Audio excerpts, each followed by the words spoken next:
Fantastic Jayachandran Pallikaranai மற்றும் Jayachandran textiles Ranganathan தெரு. செவி வழியாக கிடைக்கக்கூடிய அறிவை ஆற்றலை யாராவது இலவசமாக வருவதை யாராவது வேண்டாம் என்று சொல்வார்களா?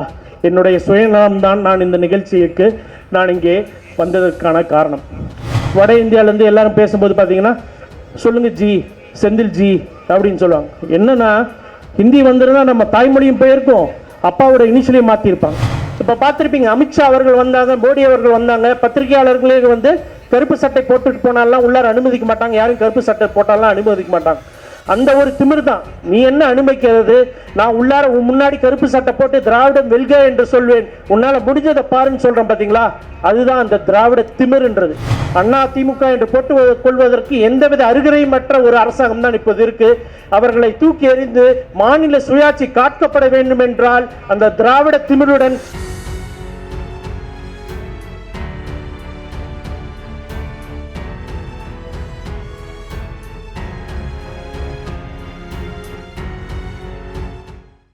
விடுதலை வேந்தன் அவர்களுக்கும் மற்றும் மழலை கொஞ்சி தமிழில் சிறப்பாக பேசிய நிலவன் அவர்களுக்கும் மற்றும் சிறப்புரையாற்றிய கண்ணன் அவர்களுக்கும் மற்றும் நன்றியுரையாற்ற இருக்கும் குபேந்திரன் அவர்களுக்கும் இந்த சிறப்பான நிகழ்ச்சியை தலைமை உரையாற்றிய ஐயா கௌதமன் அவர்களுக்கும் மற்றும் இந்த நிகழ்ச்சியை தலைமை தாங்கி நடத்தி கொண்டிருக்கும் எங்களது கழக இளைஞரணி செயலாளரும் அன்புக்கும் பாசத்துக்குரிய திரு உதய அவர்களுக்கும் மற்றும் இங்கே எனக்கு எப்பொழுதெல்லாம் ஒரு மேடை, திராவிட மேடை அமைத்து தரக்கூடிய நமது தோழர் மருத்துவர் எழிலன் அவர்களுக்கும் மற்றும் இங்கே நான் நாடாளுமன்ற உறுப்பினராக நிற்கிறேன் என்றால் அதற்கு மிக முக்கிய காரணம் 2 பேர்.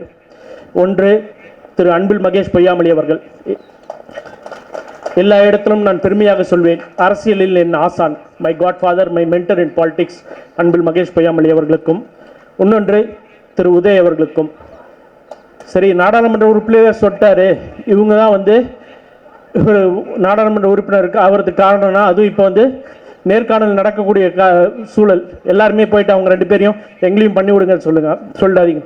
ஏன் அதை நான் சொல்கிறேன்னா, எனக்கு தலைமை கழகத்தால் வாய்ப்பு கிடைத்த பின் எனக்காக தருமபுரியில் எந்த இடத்திலும் அவர் செய்யாத அந்த பிரச்சாரம், மக்கள் எளிதில் அவர் பேசக்கூடிய, மக்கள் பேசக்கூடிய அந்த தமிழில் அவர் போய் உரையாற்றி கனெக்ட் பண்ணார்ல, அது அந்த ஜாதி ஆதிக்கத்தின் ஒரு சமூக நீதியாக அவர் குரல் எழுப்பியதன் காரணமாக தான் நான் இங்கே நிற்கிறேன். அந்த ஒரு பதிவை நான் இங்கே பதிவிடுகிறேன்.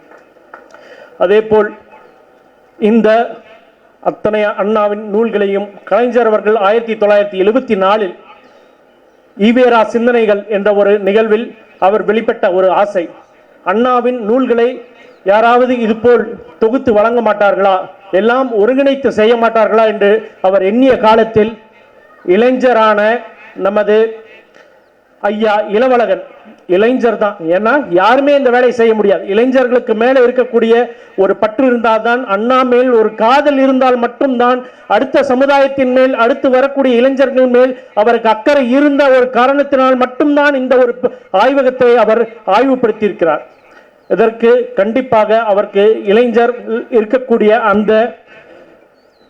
அந்த ஒரு உழைப்பு இருக்கிறது.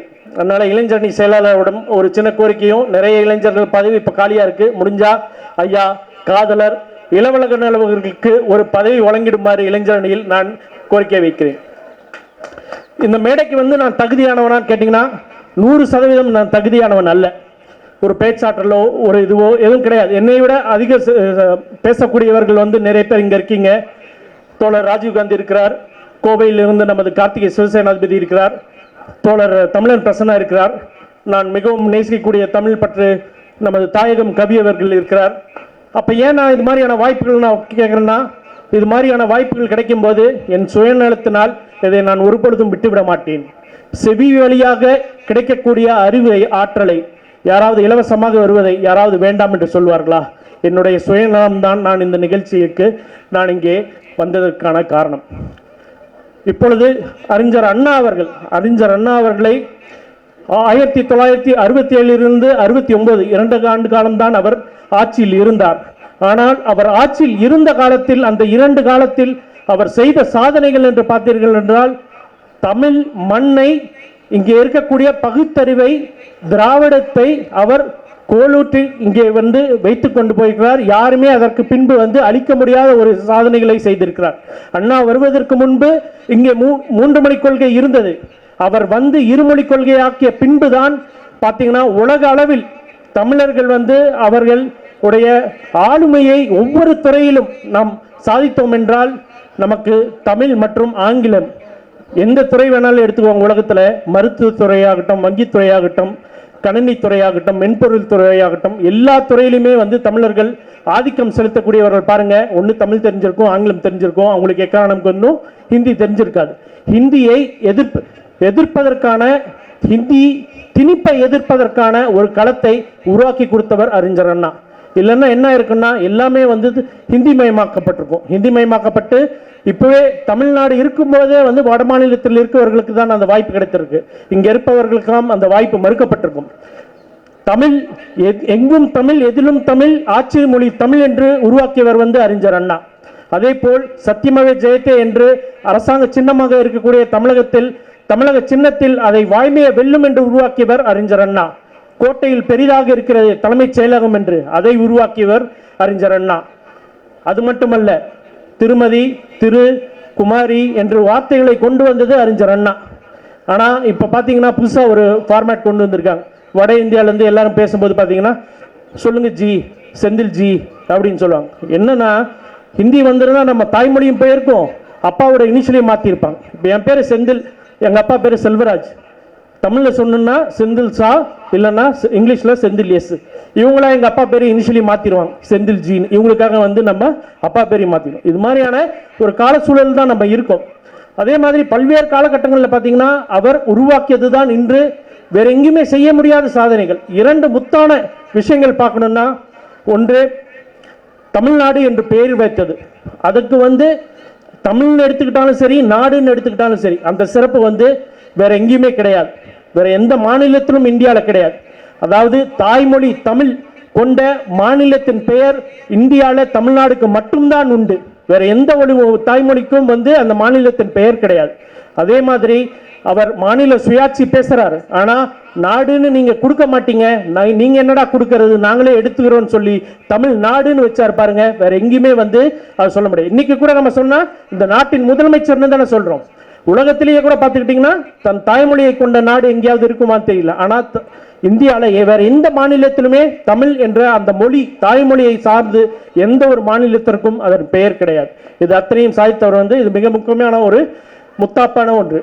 இன்னொன்று பார்த்தீங்கன்னா சுயமரியாதை திருமணம். சுயமரியாதை திருமணம் வந்து பெரியார் அவர்களின் கனவு.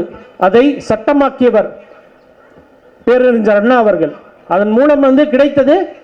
வேற எந்த இன்னமும் நிறைய மாநிலத்திலாம் வந்து கிடையாது. அதாவது ஒரு உயர் சாதியை சார்ந்தவரை வைத்து திருமணம் நடந்தால் மட்டும்தான் அது செல்லுபடி ஆகும் என்ற ஒரு சூழலில் ஒரு தலைவரை வைத்து அதன் உறுதி மொழியேற்று ஒரு சுயமரியாதை திருமணம் நடக்க முடியும் என்று சாதித்தவர் வந்து அறிஞர் அண்ணா. இதை பார்த்து சிங்கப்பூர், மலேசியா போன்ற நாடுகளிலும் சுயமரியாதை திருமணம் வந்து செல்லுபடியாகுது. இதில் ஒரு சுவாரஸ்யமான விஷயம் என்ன என்றால் பார்த்தீங்கன்னா, அதை சட்டமாக்கக்கூடிய ஒரு சூழலில் ஆசிரியர் வீரமணி அவர்களை அண்ணா அவர்கள், என்னதான் அவருக்கும் பெரியாருக்கும் அந்த காலகட்டத்தில் ஒரு பனிப்போர் இருந்தாலும், பெரியார் அவர்களின் கனவு இதை எடுத்துக்கொண்டு போய் இந்த டிராஃப்ட் எடுத்துட்டு போயிட்டு பெரியாரிடம் போய் இதை ஒப்புதல் வாங்கிட்டு வாங்கன்னு சொல்லி அனுப்பும்போது பேராசிரியர் வீரமணி அவர்கள் அதை எடுத்துட்டு போய் பார்க்கும்போது பெரியார் அதை படிச்சு பார்த்துட்டு அவர் சொல்றார், அண்டு டையிங் ஆஃப் தாலி என்ற ஒரு இடம் இருக்கு, அது அண்டு டையிங்னா அது கட்டாயமாக்கப்படும், நீங்க வந்து அண்டு ஆர் என்று போடுங்கள் என்று சொல்லி அனுப்பினார். திருப்பி அந்த தகவலை வந்து அண்ணாவிடம் சொல்லும்போது அண்ணா வந்து புரிச்சு போயிட்டார். அதாவது நாட்டின் முதலமைச்சர் நான், இந்த சட்ட வல்லுநர்களால் டிராஃப்ட் பண்ணப்பட்ட ஒரு பில், நீங்க வந்து ஒரு வழக்கறிஞர், நீங்க எடுத்துட்டு போனீங்க, ஆனா இவ்வளவு பேருக்கும் இல்லாத ஒரு சிந்தனை வந்து நம்முடைய தந்தை பெரியார் அவர்களுக்கு இருக்குன்னா அதுதான் தந்தை பெரியாரின் அறிவு ஆற்றல். இது மாதிரி சமூக நீதியான பார்வைகள் வந்து தொடர்ந்து எடுத்துக்கொண்டு போகக்கூடியவர் தான் நம்முடைய பேரறிஞர் அண்ணா. திராவிடத்தை தமிழகத்தை தாண்டி I belong to the Dravidian stock என்று பார்லமெண்டத்தில் குரல் எழுப்பி எல்லோரையும் திரும்பி பார்க்க செய்தார்ல, அதுதான் நம்ம பேரறிஞர் அண்ணா அவர்களின் சாதனை. நம்ம லைப்ரரியில் பார்லிமெண்ட்லாம் பார்த்தீங்கன்னா அதிகமாக பார்க்கக்கூடிய பேசக்கூடிய நூல்கள் நிறைய பேர் வந்து ரெஃபரன்ஸ் எது எடுப்பாங்கன்னு பார்த்தீங்கன்னா பேரறிஞர் அண்ணா அவர்களின் ஆங்கில அவருடைய பேச்சுக்கள் தான். ஏன்னா அந்த ஒரு உயர்ந்த ஆங்கில அவர் பயன்படுத்தியிருப்பார். தமிழில் மட்டுமல்ல, அவர் ஆங்கிலத்தில் மிகவும் ஆளுமை படைத்தவர். அவருடைய நீட்சியாக தான் இப்பொழுது நாங்கள் 40 39 பாண்டிச்சேரி உட்பட்டு போயிருக்கக்கூடிய நாடாளுமன்ற உறுப்பினர்கள் திராவிடம் வெல்க, கருப்பு சட்டை போட்டு நாங்கள் திமிரா உள்ளார் இருக்கோம்னா அது அண்ணா அவர்கள் அமைத்து தந்த அந்த பாதை தான். இப்போ பார்த்துருப்பீங்க, அமித்ஷா அவர்கள் வந்தாங்க, மோடி அவர்கள் வந்தாங்க, பத்திரிகையாளர்களே வந்து கருப்பு சட்டை போட்டுட்டு போனாலாம் உள்ளார அனுமதிக்க மாட்டாங்க, யாரும் கருப்பு சட்டை போட்டாலாம் அனுமதிக்க மாட்டாங்க. அந்த ஒரு திமிர் தான். நீ என்ன அனுமதிக்கிறது? நான் உள்ளார முன்னாடி கருப்பு சட்டை போட்டு திராவிடம் வெல்க என்று சொல்வேன், உன்னால முடிஞ்சதை பாருன்னு சொல்றேன் பார்த்தீங்களா? அதுதான் அந்த திராவிட திமிர்ன்றது. அந்த திராவிட திமிர் இருக்கணும் நமக்கு. ஏன்னா திராவிடம் என்பது ஆதிக்கத்திற்கு எதிரானது. அந்த ஆதிக்கத்திற்கு எதிரான திமிர் வந்து என்னைக்கு நமக்கு இருக்கணும். அந்த திமிர் வந்து நம்ம என்னைக்கு விட்டுடக்கூடாது. மாநில சுயாட்சியை காப்பாற்ற வேண்டும். ஏன்னா இப்ப இருக்கக்கூடிய அடிமை அதிமுக அரசு, அண்ணா திமுக என்று போட்டு கொள்வதற்கு எந்தவித அருகரையுமற்ற ஒரு அரசாங்கம் தான் இப்போது இருக்கு. அவர்களை தூக்கி எறிந்து மாநில சுயாட்சி காக்கப்பட வேண்டும் என்றால் அந்த திராவிட திமிருடன் கழகத் தலைவர் தளபதி அவர்கள் கூடிய விரைவில் உலகமே வியக்கத்தக்க ஒரு ஆட்சியை அமைக்கப் போகிறார். அதற்கு நாம் எல்லாம் உறுதுணையாக இருப்போம் என்று சொல்லி இந்த வாய்ப்பு கொடுத்த அனைவருக்கும் நன்றியை தெரிவித்துக் கொள்கிறேன். நன்றி, வணக்கம். நக்கீரன் டிவிக்கு சப்ஸ்கிரைப் செய்யுங்கள். உங்கள் ஆதரவே எங்கள் பலம்.